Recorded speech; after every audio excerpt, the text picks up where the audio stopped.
Há um vídeo em que a doutrina do sono da alma é refutada e veio o questionamento sobre qual o entendimento sobre Daniel 12, versículo 2, que fala sobre a ressurreição para a vida eterna e também para a vergonha e desprezo eterno. Embora ele não tenha sido claro, acredito que a citação tem a intenção de fortalecer a doutrina do sono da alma ou do juízo investigativo. Assim, este vídeo pode ajudar a ele e a outros. O tema é ressurreição, eternidade e juízo final. E isso, claro, me leva a refutar novamente o sono da alma e o juízo investigativo.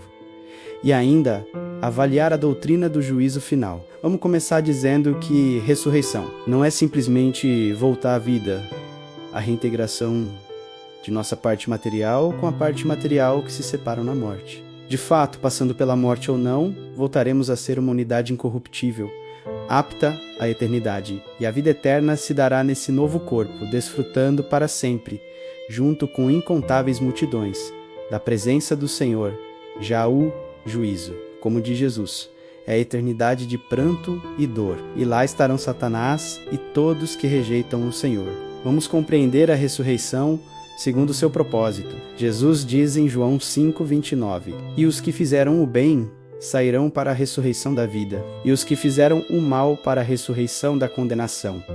Perceba que tanto Daniel quanto Jesus falam de ressurreição para a vida e para a condenação. Em João 3 diz, aquele que crê no Filho tem a vida eterna, mas aquele que não crê no Filho não verá a vida, mas a ira de Deus sobre ele permanece. Os termos têm vida eterna e permanecer sob a ira de Deus devem ser vistos como dois destinos eternos. Logo vemos distintamente o ensino dos dois propósitos das ressurreições. Sim, há o ensino de duas ressurreições, e nenhuma delas sugere um juízo investigativo. É simples verificar que o juízo investigativo é incompatível com a redenção oferecida ao que crê no Senhor, o que torna o juízo investigativo irremediavelmente falso.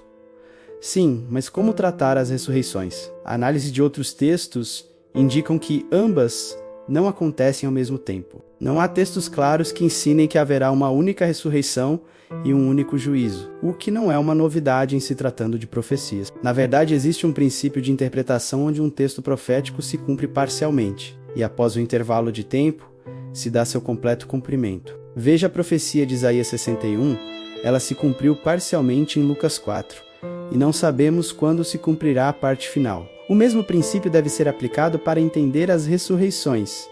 Isso nos leva a outro ponto, o juízo final. A ideia de colocar justos e ímpios juntos em um julgamento final não se encontra na Bíblia. O texto usado para colocar justos e ímpios em um juízo final é Apocalipse 20. A partir do verso 11, há imensas dificuldades para tal, pois os versículos anteriores ensinam que há uma ressurreição 1000 anos antes do que chamam o juízo final. Nesta primeira ressurreição, há um tribunal e um único grupo, que é chamado de bem-aventurado e santo. Diz que reinarão por 1000 anos e não se submeterão à segunda morte. Podemos com tranquilidade afirmar que se trata da primeira ressurreição, a ressurreição para a vida, conforme Daniel e Jesus ensinam. Assim, chegamos ao verso 11, o texto alegado que há o juízo final. Lembre que a primeira ressurreição já se deu. O contexto agora, a terra não mais existe, tampouco o céu. E não há o bem-aventurado e santo, mas apenas mortos. Um cenário completamente diferente do que é descrito para a primeira ressurreição. O roteiro é simples. Esses mortos são condenados, sendo lançados na segunda morte, que é a morte eterna, juntando-se a Satanás. O texto não sugere a perspectiva de livramento, o que está de acordo com a ressurreição para a condenação ensinada por Daniel e Jesus.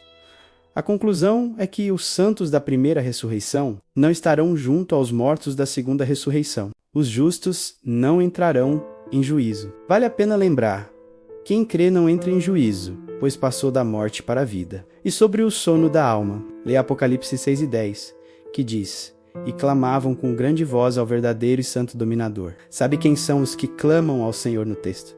Os que foram mortos. Sim, eles que estão falando não estão dormindo como desejam os defensores do sono da alma. E Paulo, ao ensinar sobre a ressurreição, disse que Jesus é a primícia dos que dormem, ou seja, o primeiro que morreu e voltou à vida com seu corpo incorruptível, eterno. Não faz sentido sugerir que Jesus esteve dormindo entre sua morte e ressurreição. Concluo. Daniel e Jesus ensinam sobre duas ressurreições, uma para a vida e outra para a morte. Elas ocorrem separadamente, portanto, não há um juízo final para justos e ímpios. E o Senhor refuta o sono da alma, e o juízo investigativo tenta tornar insuficiente a obra do Senhor na cruz. Aconselho ler as Escrituras e assim rejeitar erros e conhecer quem é o Senhor e o que Ele fez para salvar o pecador. Espero que este vídeo contribua para conhecer um pouco mais sobre o tema. Se foi útil, compartilhe. Muito obrigado e até a próxima.